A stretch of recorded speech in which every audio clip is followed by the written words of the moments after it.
Date వచ్చే టైంలో కూడా వాడు నాకు అవసరం లేదు, అయినా పర్లేదు నువ్వు రావాలి అని చెప్పి కుక్కను అనుభవించినట్టు అనుభవించిన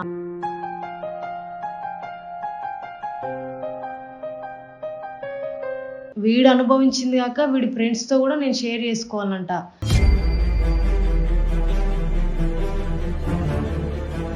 అవును, వాళ్ళు ఏమన్నా నీకేమన్నా ఊరికొస్తా అన్నారు, డబ్బులు ఇస్తా అంటున్నారు, నీకు ఛాన్స్ ఇప్పిస్తా అంటే నేను బజార్ దాంట్లో కనిపిస్తున్నానా నీకు?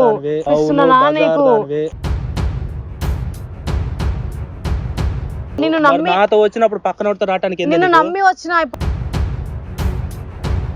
Hello guys, welcome to secret I. So ఈరోజు వచ్చేసి ఒక ఆమె ప్రాబ్లం ఉందని చెప్పింది. ఆమె ప్రాబ్లం తెలుసుకొని సాల్వ్ చేయడానికి ట్రై చేద్దాం. చెప్పమ్మా, నీ పేరు? నా పేరు స్వప్న. స్వప్న, ఓకే. ఎక్కడ ఉంటావు? నేను ఇక్కడే ఉంటాను, హైదరాబాద్ లో. రీసెంట్ గా నేను ఊర్లో నుంచి వచ్చా. ఊర్లో నుంచి ఎందుకు వచ్చానంటే నాకు సినీ ఫీల్డ్ అంటే చాలా ఇష్టం. చిన్నప్పటి నుంచి మూవీస్ చూడడం, బాగా యాక్టింగ్ మీద పిచ్చి ఎక్కింది. ఇట్లా ఇంట్లో చెప్పకుండా నేను ఫ్యామిలీతో గొడవ పెట్టుకుని బయటకు వచ్చేసిన. వాళ్ళు ఒప్పుకోకుండే, ఇదంతా వేస్ట్, అందరూ చిల్లర ఉంటారు, వాడుకొని వదిలేస్తారు, వద్దు బిడ్డ అని చెప్పేసి అంటుండే. లేదు, నేను ఏదన్నా ఒకటి సాధించాలనే పట్టుదలతో నేను బయటకు వచ్చేసిన. నార్మల్ గా ఇక్కడే హాస్టల్లో ఉంటుండే. నేను హాస్టల్లో ఉంటూ ఇట్లా షూట్స్ కి వెళ్తుంటే ఒక అది సినిమా దగ్గర ఒక అతను పరిచయం అయ్యాడు. అతను డైరెక్షన్ చేస్తాడు అనమాట. డైరెక్షన్ చేస్తూ అంటే తనకి ఇంట్రెస్ట్, ఇప్పుడే స్టార్ట్ చేస్తున్నాడు అన్నమాట. నార్మల్ గా నీకు ఏమన్నా అవకాశాలు ఇప్పిస్తా, నీ నెంబర్ అని చెప్తే నేను తనతో నెంబర్ ఇచ్చేసా. అట్లా నార్మల్ గా రోజు కాల్ చేయడం, అట్లా మాట్లాడుకోవడం, మంచి రోజు మాట్లాడుకునే ప్రతిరోజు అట్లా ఇక మూవ్ అవుతుండే. ఒక రోజు రూమ్ కి వెళ్ళాను, అన్నీ అయిపోయినాయి.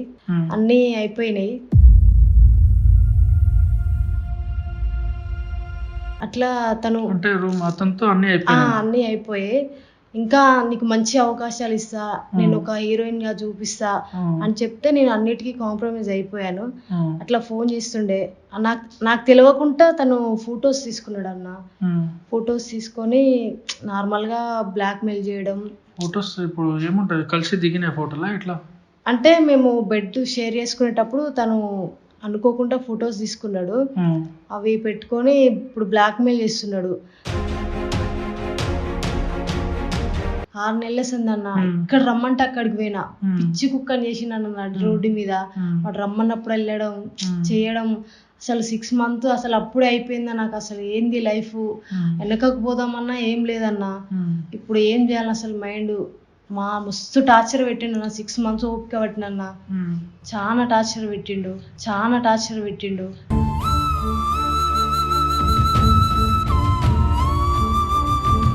అసలు చెప్పుకోవాలంటే నాకే సిగ్గైతుంది అన్న. అసలు ఏమని చెప్పాను అసలు. డేట్ వచ్చే టైంలో కూడా వాడు నాకు అవసరం లేదు, అయినా పర్లేదు నువ్వు రావాలి. డేట్ వచ్చే టైంలో కూడా వాడు నాకు అవసరం లేదు, అయినా పర్లేదు నువ్వు రావాలి అని చెప్పి కుక్కను అనుభవించినట్టు అనుభవించిండన్న. ఆ టైంలో కూడా వదిలిపెట్టలేడు వాడు. అంత కషాయంగా ప్రవర్తించిండన్న. నీకు ఇంత ఇబ్బందులు ఉన్నప్పుడు ఎందుకమ్మా నువ్వు ఎవరికి షేర్ చేసుకోలే? అట్లా ఎట్లా నువ్వు వాళ్ళు ఏం చెప్పినట్టు విననికి? అంటే ఎవరు సపోర్ట్ లేదు కదా, ఎవరికైనా సపోర్ట్ చేస్తా చెప్తే అట్లా. ఎంత టార్చర్ పెట్టినాను ఏముంది, పట్టుకొని తన్నాలి ఊడుకుని, అట్లా వదిలేయడం కాదు. ఎవరికన్నా చెప్పినా ఇప్పుడు మన పరువే పోతుంది అన్న. అట్లా తెలియని వ్యక్తిని నువ్వు ఎట్లా నమ్ముతావు? బెడ్ షేర్ చేసుకునేంత వరకు ఎట్లా పోతావు? నీకు తెలియదా, నువ్వు చిన్న పిల్లవా అని చెప్పి మనల్ని ఇంకా బ్లేమ్ చేస్తారన్న. ఏ సపోర్ట్ లేక అసలు ఏం చేయాలో అర్థం కాక ఇట్లున్నా అన్న. ఏం టెన్షన్ అవ్వకమ్మా, ఎందుకు అంత ఇష్యూలు పెట్టుకొని ఎట్లా లైఫ్ ఎందుకు స్పాయిల్ చేసుకున్నావు? జస్ట్ ఒక 10 రోజులు ఏమైనా జరిగినప్పుడు అప్పుడే రెస్పాండ్ అవ్వాలి.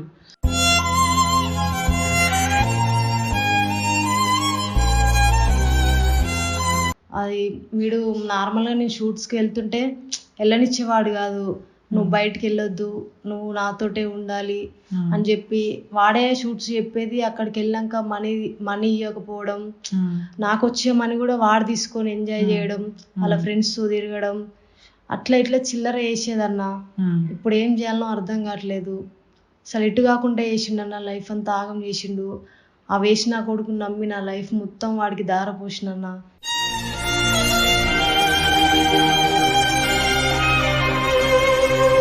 అంటే నువ్వు ఇష్టంతో అంతో వెళ్ళినా ఎట్లా ఏంది? ఇష్టం అంటే ఇక యాక్టింగ్ మీద ఇంట్రెస్ట్ అన్న పిచ్చి. ఇక ఏదన్నా చిన్న అవకాశం ఇప్పిస్తా అని చెప్పి ఇక ఊరు నుంచి వచ్చిన వాళ్ళు ఎలా ఉంటారన్న, నీకు చిన్న క్యారెక్టర్ ఇప్పిస్తా అంటే మనం అయ్యో మనము స్క్రీన్ లో అవపడాలి, మన పేరెంట్స్ గాని రావాలి అని చెప్పి ఎన్ని బాధలు వచ్చినా ఏం కాదు అని చెప్పి మనం ఏదో దారి దొరికితే దాంట్లో వెళ్ళిపోతాం. అట్లా నేను అలాగే డీప్ లో వెళ్ళిపోయా. ఒకసారి అయిపోయింది లేదో మిస్టేక్ అయిపోయింది చెప్పి లైట్ తీసుకున్నా. మళ్ళీ కూడా రమ్మనడం, మళ్ళీ నువ్వు చెయ్యి నాతోనే వేయాలి, ఇంకా చేయాలి, నాకు కావాలి నువ్వు అని చేయడం, ఇంకా టార్చర్ చాలా అంత ముందు కంటే ఇంకా ఎక్కువ అయిపోయింది అన్న.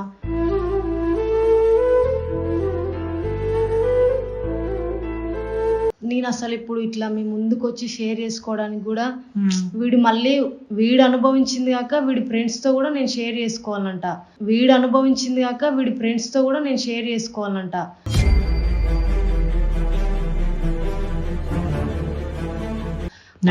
వాళ్ళ ఫ్రెండ్స్ తో కూడా నేను వెళ్ళాలంట.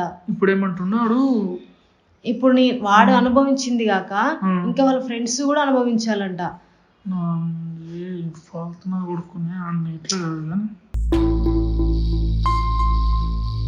ఎప్పటి నుంచి పెడుతుంది నీకు ఇట్లా ఇబ్బంది?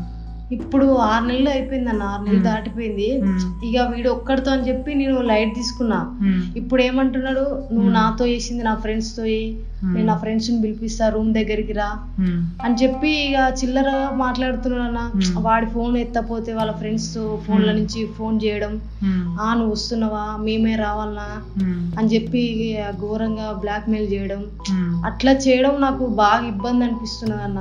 ఎవరికి చెప్పుకోలేక నీ దగ్గరకు వచ్చి చెప్పుకుంటున్నాను. టెన్షన్ అవ్వకమ్మా, నా పని నేను చూసుకుంటా. వాడు మనిషి అయితే ఇట్లాంటి థాట్స్ రావు నా కొడుకుకి, ఆయనకి అట్లా కాదు. కానీ సరే నువ్వేం టెన్షన్ అవ్వకు, నీ బాధ నాకు అర్థమవుతుంది. ఇప్పుడు నేను ఫ్యామిలీతో చెప్పాలంటే వాళ్ళని కాదని చెప్పి నేను బయటకు వచ్చేసిన. వాళ్ళు ఏమంటారు, నీ సావేదో నువ్వు చావు, మా దగ్గర రాకు, నువ్వు ఇట్లా వేసి మా పరువు తీస్తున్నావు, నువ్వు అసలు బతికున్న దానికన్నా చనిపోయేదే బెటరు, నువ్వు చచ్చిన వానికైనా ఆ రోజు వదిలేసినాం మేము, నాకేం చెప్పకని చెప్పి వాళ్ళు అసలు రానివ్వరు అన్న. ఇప్పుడు ఏం చేయాలన్నా అర్థం కాక నీ దగ్గరికి వచ్చినన్నా, నువ్వే ఏదో ఒక హెల్ప్ చేయాలన్నా.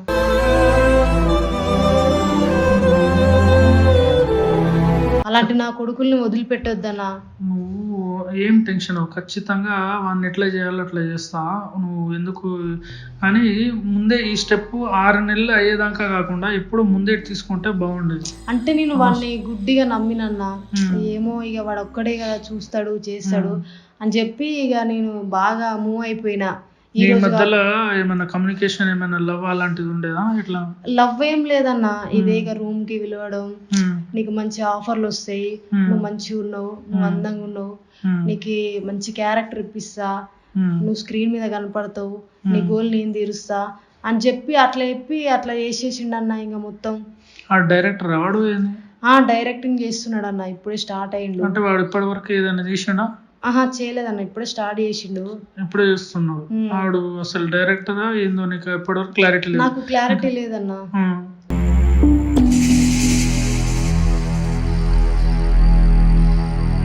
నేను ఒక్కదాన్నే అనుకున్నా వాడి చేతిలో ఆట బొమ్మలాగా.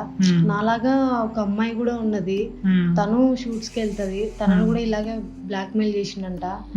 కానీ అమ్మాయి బయటికి రాలే, అమ్మాయి అంత డేర్ చేయలే, అమ్మాయి వదిలేసింది, ప్రొఫెషన్ వదిలేసింది. అది తన పని తను చేసుకుంటుంది. ఇప్పుడు తనకు అనుకోకుండా ఒకరోజు తను నాకు కనిపించి ఇలా చెప్పింది, వాడు చిల్లరగాడు, వాడు వేస్ట్ గాడు, నా జీవితంతో కూడా వాడుకున్నాడు, అసలు వాడు ఏమిటే నేను ఫీల్డ్ వదిలేసి బయటకు వచ్చేసిన, వాడు వేస్ట్ గాడే, నాకు మాట్లాడేంత డేర్ లేక నేను బయటకు వచ్చేసిన, వాడిని ఏదో ఒకటి చేయాలి, అసలు అలాంటి నా కొడుకుని అసలు బతకనియొద్దు, వేస్ట్ వాడు, ఎంతమంది జీవితాలతో ఇంకా ఆడుకుంటాడే, ఇంకా ఎంతమంది ఉన్నారో మనకు తెలియకుండా, ఎంతమందిని ఇంకా ఆగం చేస్తున్నాడేమో. నాకు తెలిసి అతను ఇప్పుడు యాక్టింగ్ అని తీసుకెళ్తాడేమో అనుకుంటున్నాను. నీకు ఎట్లా పరిచయం? తను షూట్ లోనే పరిచయం అన్న. షూట్ చేస్తున్నప్పుడు నేను తీసుకెళ్లేదా? షూట్ చేస్తున్నప్పుడు షూట్ దగ్గర పరిచయం. అప్పుడు తీసుకునే నెంబర్ అక్కడ షూట్ దగ్గర ఫ్రెండ్ అయ్యాం.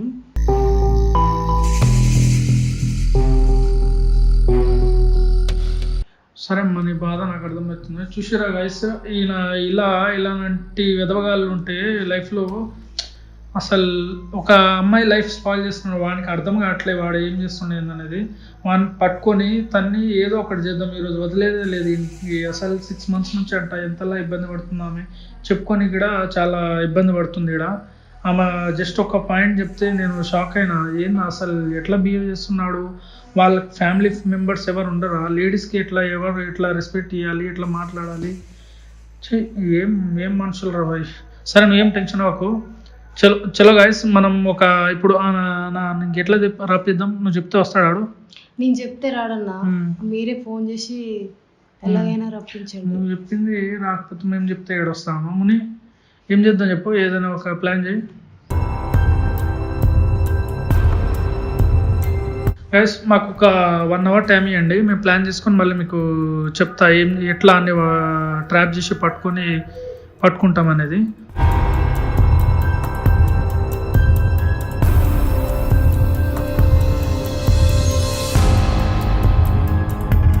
సో గైస్ మేమైతే ఒక ప్లాన్ యూజ్ చేసినాం. ప్లాన్ వచ్చేసి ఏంటంటే ఆమె ఆల్రెడీ చెప్పింది నా క్యారెక్టర్ ఏందనేది. ఈమెనే కాకుండా ఇంకా 2-3 అట్లనే యూజ్ చేసిన ఏమైతే చెప్పింది కాబట్టి మనం ఒక ప్లాన్ యూజ్ చేద్దాం. ప్లాన్ వచ్చేసి ఏంటంటే ఎవరో అన్నోన్ పర్సన్ లెక్క తెలిసిన ఆమె లెక్కనే మాట్లాడిపిద్దాం. నేను ఫోన్ చేసి ఆ నెంబర్కి, నెంబర్ ఉంది కదా, నెంబర్ అయితే ఉంది కదా, చలో అతని నెంబర్కి అయితే ఒక అమ్మాయితో మాట్లాడిద్దాం. అంటే తెలిసిన ఆమె లెక్క మాట్లాడిపిద్దాం. అప్పుడు ఆమె పేరు మెన్షన్ చేయకుండా తెలిసిన లెక్క కొంచెం రొమాంటిక్గా మాట్లాడిపించి వాడిని రప్పియడానికి ట్రై చేద్దాం. మ్యాక్సిమం వస్తాడా రాదా అనేది మనం చూద్దాం, ఆమెతో మాట్లాడిన తర్వాత తెలుస్తుంది. అది వర్కౌట్ అవ్వకపోతే ఇంకో వేరే ప్లాన్ ఏదో ఒకటి యూజ్ చేస్తాం, వాడి దగ్గర పోయి పట్టుకోవడమా లేకపోతే ఏదో ఒకటి చేస్తాం. నీకు అప్డేట్ ఇస్తా కదా. చలో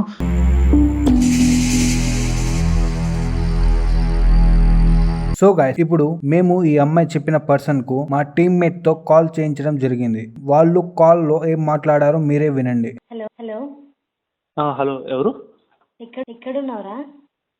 ఎవరు మాట్లాడేది? నీ లవర్ నీకు తెలియదా? నా లవరా? నాకు అలా లవర్స్ ఎవరు లేరే. ఎవరు మాట్లాడుతుంది?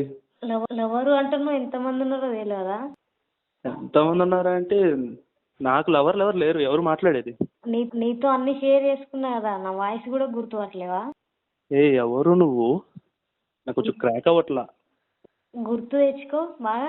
గుర్తు తెచ్చుకో అంటే ఆ రోజు రూమ్ లో మీట్ అయ్యా. సౌజన్యనా? సౌజన్యావతి. ప్రియా నువ్వేనా? ప్రియావతిరా. ఎంతమంది ఉన్నారు నీకు ఇంకా? ఎవరు నువ్వు? ఎవరు అంటే నీకు అసలు గుర్తులేనంత మంది నువ్వు చేసినావా? లేనంత మందిని అంటే ఇప్పుడు ఎవరు చెప్పు నువ్వు ముందు అసలు. నేను చెప్పా, నువ్వే గుర్తుపట్టాలి. చెప్తావా చెప్పవా? చెప్పాను, నువ్వే గుర్తుపట్టాలి. సరే అయితే క్లూ చెప్తా. ఎక్కడున్నావు? ఫ్రీగా ఉన్నావా? ఫ్రీగా ఏం లేదు, కొంచెం బిజీగానే ఉన్నా, బయట ఉన్నా. కలుస్తావా? చాలా రోజులు అవుతుంది కదా కలవక. కలవాలంటే ముందు నువ్వెవరో తెలియాలి కదా. నేనెవరో తెలియదా నీకు? నా వాయిస్ కూడా గుర్తుపట్టలేవా? వాయిస్ గిని గుర్తుపట్టాను. నువ్వేమన్నా పెద్ద స్టార్వా లేకపోతే ఇంకోటే చేసినాం కదా, అవి కూడా గుర్తురాట్లేవా? నువ్వు ఇలా మాట్లాడగాక మళ్ళీ నాకు ఇంకా మూడొచ్చేసి చెప్తున్నా, తర్వాత నువ్వే ఇబ్బంది పడతావు. మూడు రావాలనే కదా చెప్పేది. మూడు వచ్చిందంటే ఇంకేంలా, నేను ఫిక్స్ అయ్యానంటే నీకే ప్రాబ్లం అవుతుంది. మరి దానికే కదా నేను కాల్ చేసి కలుస్తావా అని అడిగింది. సరే నువ్వెవరో చెప్పు, అలాగే కలుద్దాం. చెప్పను, నేను ఎవరో చెప్పను, నువ్వే గెస్ చేయాలి. అంటే ఇప్పుడు గెస్ట్లు అవన్నీ కుదరవు అబ్బా, చెప్పు. సరే క్లూ గెస్ చేస్తా. క్లూ ఏం లేదు, కలుస్తావా లేదు? నువ్వు ఈరోజు నన్ను ఏ పని చేయనిచ్చేటట్లేవు కానీ బాగా టెంప్ట్ చేస్తున్నావు. సరేరా రూమ్కి వచ్చా అన్నావుగా, అక్కడికే వచ్చే. అక్కడికి వద్దు, అక్కడ మంచిగా ఉండదు. నేను ఒక లొకేషన్ చెప్తా, నేను అక్కడికి రా, నీకేం ఇబ్బంది రాకుంటే చూసుకుంటా నేను, సరేనా? బొంగ ఇబ్బంది ఏం చూస్తావే, బయట ఏమీ బాగుండవు. నా రూమ్ లో అయితే బెడ్ ఉండిద్ది, మొత్తం అసలు మనకు కంఫర్టబుల్ గా ఉండిద్ది, ఎవరు డిస్టర్బ్ చేయరు. చూసినావు కదా, ఇంత ముందు వచ్చావు కదా నా రూమ్ కి, మరి ఇంకా ప్రాబ్లం ఏముందాడా? ఇంకా అక్కడికన్నా ఇక్కడ చాలా బాగుంటది, అన్ని సుఖాలు అందుతాయి నీకు ఇక్కడ. వద్దని చెప్పానా? నా రూమ్ అయితే అన్నిటికీ సెట్ ఉండిద్ది, నీకు తెలుసు అన్నావుగా, అలాగే రూమ్ కి వచ్చేసి. నేను ఎవరో తెలియదు అన్నావు, నువ్వు ఒకసారి నేను చెప్పిన లొకేషన్కి వస్తే నేను ఎవరో తెలుస్తుంది నీకు. అప్పుడు ఇంకా నన్ను చూస్తే మరి ఇక ఆగవు మరి. నాకు అప్పుడు దాకా ఆపట్లేదు, నువ్వు ఇప్పుడే ఆగట్లే కానీ. నువ్వైతే ఫస్ట్ నేను లొకేషన్ పెడతా, నువ్వు వాడికి వచ్చే, నీకు ఏది కావాలన్నా నేను చూసుకుంటా. వేసినంటే అక్కడ అన్ని సెట్ అవుతాయి. మన రూమ్కి వెళ్తాం కదా అన్ని ప్లాన్ చేసి నీకు కాల్ చేసిన. ఆహా, నువ్వైతే వచ్చేయి. ఫుల్ సెట్ ఉన్నావు అయితే. నీకు కావాల్సింది నా దగ్గర ఉంది. వస్తున్నా అవి అట్టగా దాచుకో. సరే నువ్వు తొందర వచ్చేయి. వస్తున్నా, లొకేషన్ పెట్టు. సరే పంపిస్తుంది. నేను ఆడికి వచ్చినాక డిసప్పాయింట్ ఏమన్నా ఇట్లా అయినాను అనుకో, గాలి పీలి గాల్లో లేపుతా. అట్లాంటి ఏం లేదు చెప్తున్నాగా, నేను కొంచెమైనా డిసప్పాయింట్ అయినా అంటే గాల్లోకి లేపుతా అంటున్నా. సరే నువ్వైతే రా ఫస్ట్. వస్తున్నా. అక్కడ వెళ్ళిన తర్వాత టెన్షన్ అవ్వకు. ఫస్ట్ మేమేం చేస్తామంటే ప్రతి మా వీడియోలో ఏంటంటే మేము ప్రూఫ్ కావాలి. డైరెక్ట్ పోయి అన్ని మనం కొట్లాడితే మన దగ్గర ఏం ఉండదు. ఫుటేజ్ అంటే కొట్లాడిన ఫుటేజ్ ఉంటుంది కానీ వాడు ఎంతలా నేను టార్చర్ పెట్టింది అన్నది ఎలాంటి మన దగ్గర బ్యాకప్ వీడియో కానీ ఏం లేవు. కాబట్టి నువ్వు చేయాల్సింది ఏంటంటే ఫస్ట్ అతను వచ్చే లోపల నీకు అక్కడ నుంచో పెడతా, నువ్వు ఆయనతోటి మాట్లాడు. ఫస్ట్ నీ బాధలు ఎట్లా చెప్పుకుంటావు నీ ఇష్టం. వాడు ఎట్లా తిడుతుండి, ఎట్లా నీ బిహేవ్ చేస్తుండే నీతోటి అన్నది తెలుస్తుంది. తర్వాత వాడిని ఎట్లా చేయాలో అట్లా చేద్దాం. సరేనా? టెన్షన్ ఏం అవ్వకు, భయపడకు, మేము పక్కనే ఉంటాం. సరేనా? మరి అదేం లేదు. చలో మని కెమెరా అంతా ప్యాక్ చేసుకో.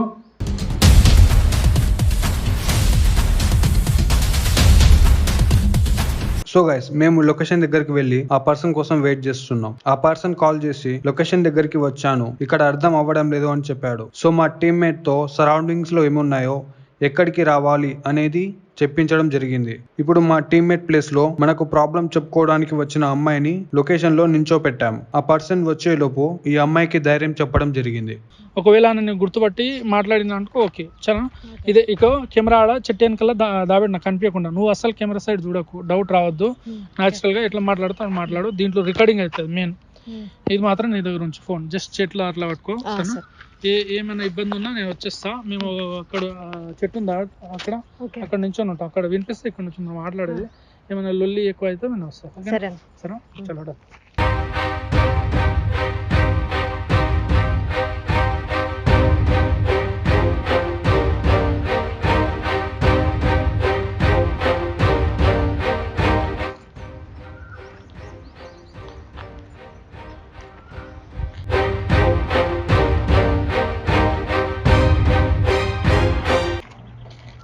నువ్వేం చేస్తున్నావు? ఏడా బయటకు వచ్చిన నార్మల్ గా ఫ్రెండ్ షూట్ ఉందని చెప్పి వచ్చిన. ఇక్కడేం షూట్ జరుగుతుంది? నీకెందుకు అవన్నీ? ఎవరితో పడికి వచ్చినావే? ఇక్కడేం షూట్ జరుగుతుంది? అయినా నేను రావద్దని చెప్పినా. నువ్వు ఎందుకంత అసభ్యంగా మాట్లాడుతున్నావు? ఎంత చీప్ క్యారెక్టర్ చేసేసినావు తెలుసా? నీ నార్మల్ గా ఫ్రెండ్ దవడలో పగులుతాయి చెప్తున్నా.